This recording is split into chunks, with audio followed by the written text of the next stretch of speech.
최종 정리. 우리는 신비에 대해 다뤘다. 신비한 것은 말할 수 없는 것이다.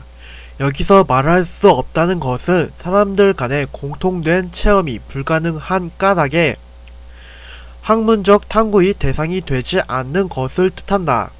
공통된 체험이 불가능하지만 너무나 명확하고 나에게는 확실하게 인식되는 것, 그것이 신비의 대상이 된다. 그리고 구체적으로 죽음과 삶이 풀리지 않는 심오함이 중심이 된다. 우선 죽음을 학문적 영역으로 옮기고자 하는 노력으로서 임사체험에 대해 알아보았다. 다만 이 노력에 비해 성과가 적을 수도 있다. 왜냐하면 아무리 많은 데이터를 모으고 사례를 연구해도 그 사례들은 주관적 체험이 기록 이상을 보여줄 수 없기 때문이다. 현대의 과학적 사고와 학문적 성과에서 주관적 체험이 지위는 매우 낮다. 하지만 학문적 연구에서의 지위와는 별개로 죽음에 대한 관념은 우리의 삶에 있어서 매우 중요한 역할을 한다. 왜냐하면 죽음 이후의 삶의 가능성이 지금 나의 삶의 방향과 의미를 규정하기 때문이다. 죽음 이후의 가능성은 네 가지로 나눠 볼 수 있었다.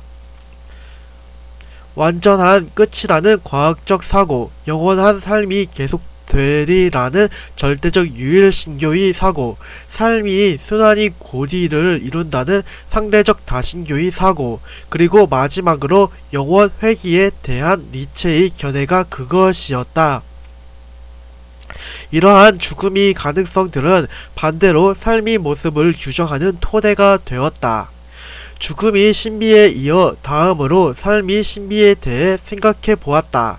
삶의 신비는 두 가지로 나눠 생각할 수 있었다. 하나는 통시적인 역사적인 관점으로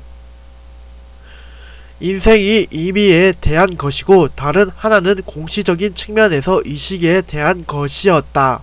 먼저 인생이라는 긴 시간의 의미는 한 권위인 책처럼 마지막 페이지에 도달해야 그 의미를 이해할 수 있음을 보았다. 소설 중간에서 만나는 주인공이 혼란스러운 경험과 부조리가 소설의 마지막 부분에서 비로소 명료한 정합성으로 이해되는 것처럼 인생 순간순간의 혼란스러운 우연들도 죽음에 도달할 때 명료하게 의미가 이해될 수 있을 것이다. 아직은 삶이 중간에 있으니 죽음을 직접 체험하지는 못해서 인생의 의미를 온전히 깨달을 수는 없지만, 우리는 죽음의 가능성을 타진하고 추측해보는 행위를 함으로써 간접적으로 소설이 마지막에 닿고 오는 것이고, 이를 통해 인생의 의미는 제한적이나마 나에게 이해되는 것이다. 즉, 인생의 의미는 죽음을 통해 이해된다.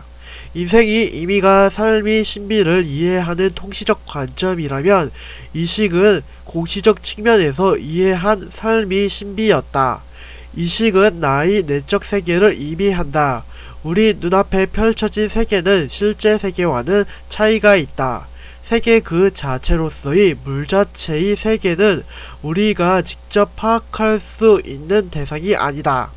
우리는 그 세계를 감각기관이 한정된 정보로 받아들여 머릿속에서 그 세계를 재구성하고 확장한다.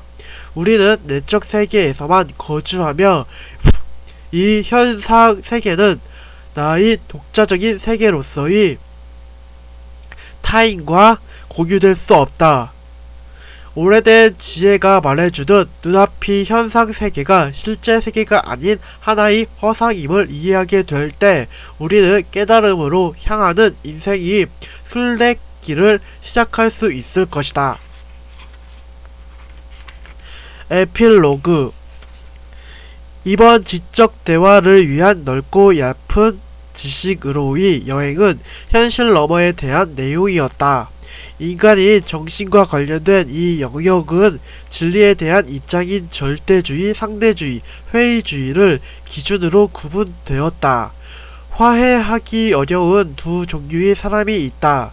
고정되고 불변하는 보편적 진리를 찾는 사람과 그러한 진리를 거부하는 사람.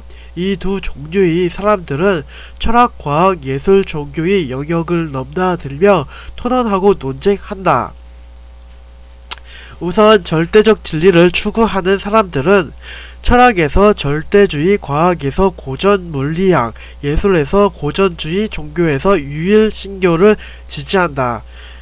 변하지 않는 엄격한 이성과 논리가 우리를 진리의 세계로 인도할 것이라고 이들은 생각한다. 다음으로 변화하는 상대적 진리를 추구하는 사람들은 철학에서 상대주의, 과학에서 현대물리학, 예술에서 낭만주의, 종교에서 다신교를 선호한다. 변화하는 현실에 대한 관심과 다양한 견해의 인정이 우리에게 깊은 깨달음을 줄 것이라고 이들은 생각한다. 마지막으로 이 두 종류의 사람들 외에 진리에 대한 접근 자체가 원천적으로 불가능하다고 여기는 회의주의자들이 있다. 이들의 견해는 오랜 기간 동안 무시되고 억압의 대상이 되어 왔다. 다만 현대에 들어서면서 종교와 이성에 대한 철저한 반성과 함께 이들의 견해가 주목받았다. 철학에서 회의주의, 과학에서 과학철학, 예술에서 현대미술이 여기에 해당한다. 절대주의, 상대주의, 회의주의는 진리에 대한 입장의 차이에도 불구하고 공통점이 있다. 그것은 이들이 학문의 영역 내에서 다루어졌으며 다양한 비판과 대결 속에서도 학계나 일반에서 논의되어 왔다는 점이다. 다만 개인은 이러한 공적 공간에서의 논의 외에도 지극히 사적인 공간에서의 체험 속에서 살아간다. 공적으로 이야기할 수 없지만 사적으로 강렬하게 체험되는 것들 말이다. 죽음과 삶의 체험이라는 신비는 자신이 삶을 이해하려는 개인에게 가장 심오하고 중요한 문제다. 우리 여행은 여기서 끝났다. 우리는 현실적 문제로서 역사, 경제, 정치, 사회, 윤리를 다루었고 현실 너머의 문제로서 철학, 과학, 예술, 종교, 신비를 다루었다. 이 책이 당신이 살아갈 인생이 편리한 지도가 되길 바란다. 이 지도를 들고서 어디를 가든 누구를 만나든 대화하고 위로받을 수 있기를 바란다. 인생의 의미와 깊이는 타인과의 대화 속에서 비로소 빛을 낸다.